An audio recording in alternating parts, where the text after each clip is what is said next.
50 cents. How about 50 cents? Curtis 50 Cent Jackson. What kind of is this? Cause I be feeling like this too sometimes when I ride for too long. I ain't got the time. If it ain't about going up, but about being positive, about getting some money, loving God, I ain't too much coonery, buffoonery going on. We got Ciroc. Damn, we got all this and y'all want Diddy to come to my room. He ain't even brought no Ciroc. I don't want that old around me. He old.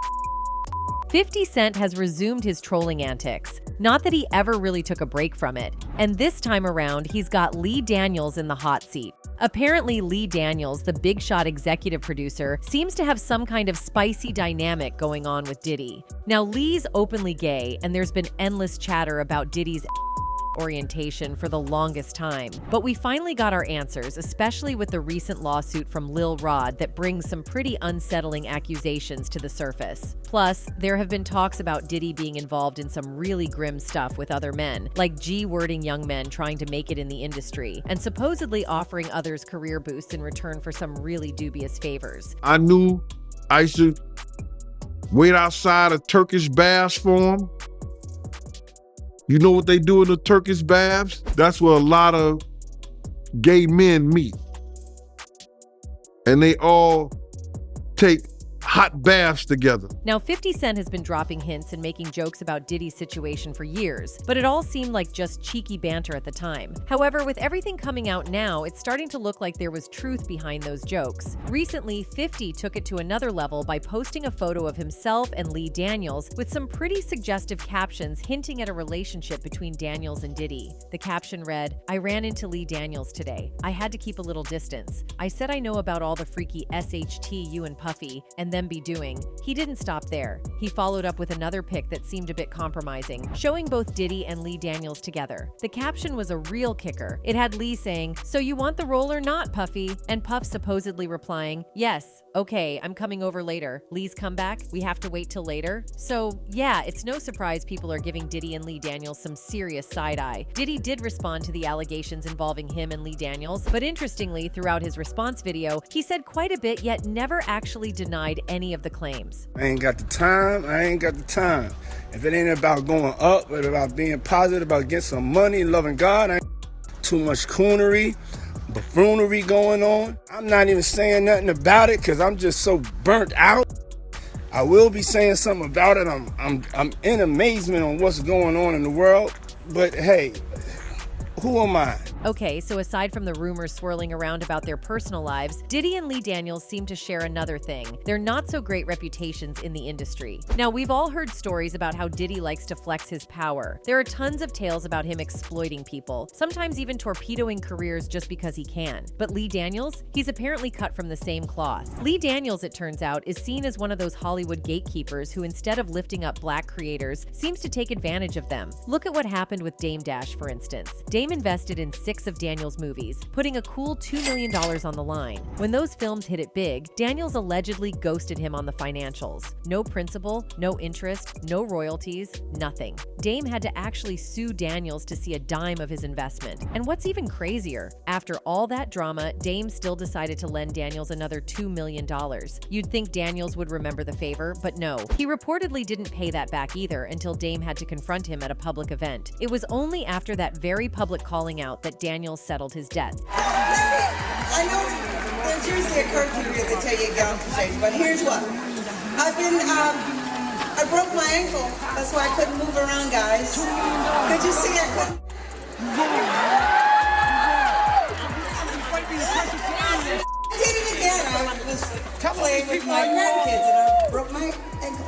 Okay, all right, so I want to move. Now, if you were hooked on the musical drama Empire, you might have been puzzled when it wrapped up rather unexpectedly after just 6 seasons. One of the show's key actors, Bryshire Gray, who brought Hakeem Lyon to life, spilled some tea on why the curtain fell so suddenly on the Lyon family. He pointed the finger squarely at Lee Daniels, the show's creator and executive producer, suggesting Daniels had a major hand in the show's abrupt end. In a recent interview with The Breakfast Club, Gray revealed that Daniels had a personal vendetta against him and his co-stars. Taraji Taraji P. Henson and Terrence Howard, who played his parents Cookie and Lucius Lyon. Gray claimed that Daniels was jealous of their success and popularity and wanted to sabotage their careers. He was always trying to undermine us, to make us look bad, to make us do things that we didn't want to do, Gray said. He would threaten to fire us, to sue us, to blacklist us. He was very and manipulative. Gray also alleged that Daniels was involved in shady business deals and that he stole money from the show's budget and from the actors' salaries.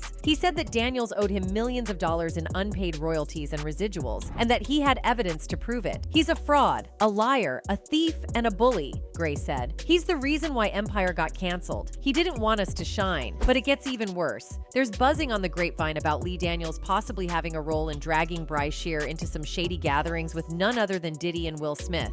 These gatherings, or freak-offs as they're being called, weren't exactly Bryce Shear's cup of tea, and when he expressed a desire to step back, it didn't go over well with the high-profile crowd. Now, if you're wondering how he got into this mess in the first place, let me lay it out for you. Back in his teenage days, Bryce Shear crossed paths with Charlie Mack, a talent manager extraordinaire. Charlie, being the magician he is, snagged Bryce Shear an audition for Empire, and the dude aced it, landing the role. Fast forward to Hollywood, with Charlie playing manager and guiding Bryce Shear through the industry maze. Here's the kicker. Charlie wasn't just any manager. He was the plug. He had connections that could make your head spin, linking Bryce Shear with the big shots in Tinseltown, including none other than Will Smith. So, Will and Bryce Shear hit it off like a house on fire right from the get-go. And can you blame them? I mean, Bryce Shear was it on Empire and Will was all kinds of impressed. So naturally, a mentorship dynamic kicked in, making it seem like the dream team in the making. I mean, who wouldn't want to be mentored by the Fresh Prince himself? Now, this sounds like a sweet deal on paper, but you know how the saying goes, not everything that glitters is gold. So after Diddy and Will allegedly roped Bryce Shear into these freak-offs, promising to boost his career in return, after a few rounds of this explicit lifestyle, Bryce Shear had enough and opted out, finding it all too much to handle. Now, here's where the plot thickens. Bryce Shear's decision to distance himself from Diddy and Will came right before Empire wrapped up, leaving him jobless. Post-Empire, Bryce Shear's life took a nosedive, and initially, it seemed like he might not have handled his fame well. But the real kicker is the alleged fallout with Diddy and Will, who, according to rumors, were furious that Bryce Shear dared to walk away. Allegedly, they didn't take kindly to his departure and supposedly pulled some strings to blacklist him from the industry. Remember how Cassie spilled the tea about Diddy threatening her career when she tried to leave? Well, if the rumors are to be believed, Bryce Shear faced a similar fate. Allegedly, Diddy and Will ruined his career as a form of revenge, and there are even whispers that they allegedly used threats to keep him silent. Ever wondered why Bryce Shear's career didn't soar, despite having A-list mentors like Will Smith and Diddy? Well, the rumors suggest they might be the ones who allegedly kicked him out of the spotlight in the first place. Alright, so after the Empire chapter closed, Bryce Shear decided to dip his toes into the music scene, dropping some tracks that gained some traction. There were even plans for a tour in the works, but then, out of the blue, things took a nosedive.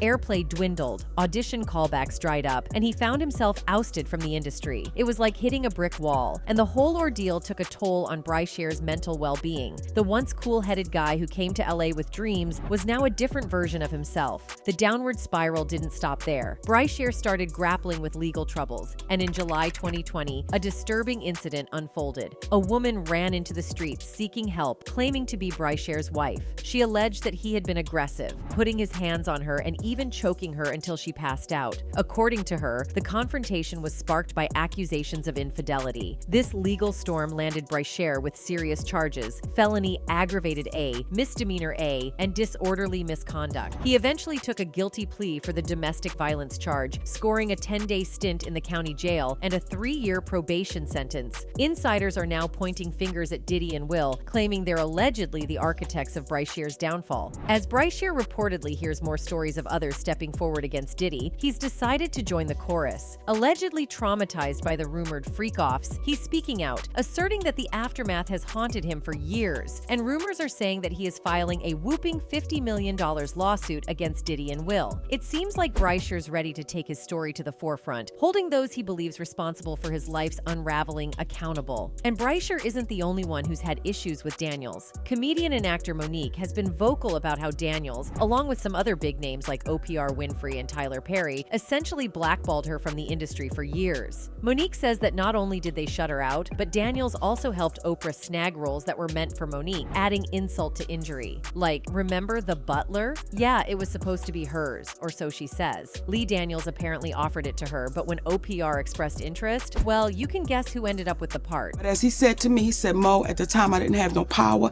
and I didn't have no money. So when Oprah said she wanted it, so who played the lead role in The Butler?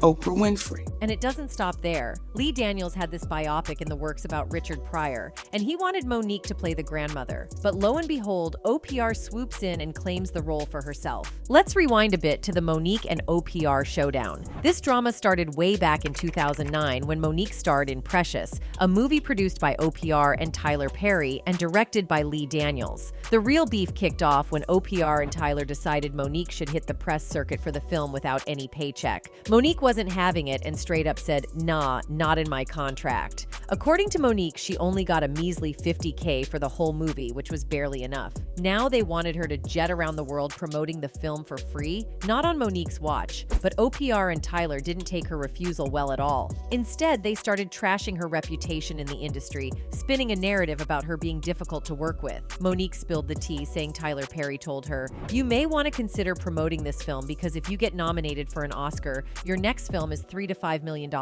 And if you win it, your next film is $6 to $8 million. Monique was like, "Hold up, I'm a black woman. Where are they paying those salaries, brother?" She straight up told Tyler, "I can't work for free. I've done what I was supposed to do. I can't go overseas and do this for free." Their back and forth continued, with Tyler saying he doesn't believe in giving money away for free, and Monique firing back, "I don't believe in working for free. So we on the same page?" It's a classic case of clash in values, and Monique wasn't backing down. He goes on about his spiel, I said, well, listen, you can write me the check for me to go overseas. I don't care where the money comes from, but I'm not going to do it for free. She also claimed Tyler Perry allegedly went the extra mile to mess with her acting gigs. According to Monique, it all went down after she turned down a request to fly to France for the Cannes Film Festival, tied to promoting the movie Precious. The movie studio initially asked her to jet off to France, but Monique, with her busy schedule as a talk show host, comedian, and family woman, respectfully declined. They tried to sweeten the deal by offering to upgrade her hotel room, but she and her husband stuck to their guns, saying, "Nah, we're gonna spend this time with our family." She said, "OPR, I'm doing a talk show. I'm doing a comedy tour. I have a husband and I have babies. I have a little bit of downtime and I'm going to take advantage of it. So I'm not going anywhere because I'm not obligated to go anywhere. I've done my part." So we mutually agreed to disagree. That was it. Next thing I know, I am considered difficult and hard to work with when the third call came. And they asked, "What's it gonna take to get Monique to France?" Her husband straight up asked, "Is there a number associated with it?" That's when they dropped the bomb that they would never pay for anyone to do promotions for a movie. Monique revealed she was paid a mere $50,000 for Precious, and it wasn't about the money. She signed up to do it with her friend. The interviewer dug in, suggesting she needed the money to feed her family and pay bills, and Monique responded, "I think that's what America says. We all say, I can't do it for free." She explained that when the movie studio refused to pay for her Cannes appearance, they didn't make a fuss. But then the reports started flying, painting Monique as demanding and difficult. The whole thing boiled down to a simple request that they understood couldn't be met. But suddenly, Monique found herself labeled, and that's where the drama kicked in. Good, because what people didn't know was I was paid $50,000 to do the movie Precious.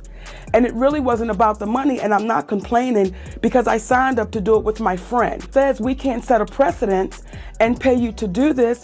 We didn't have an issue with them. Okay. But that's when the reports came that now Monique is being demanding and she's being difficult.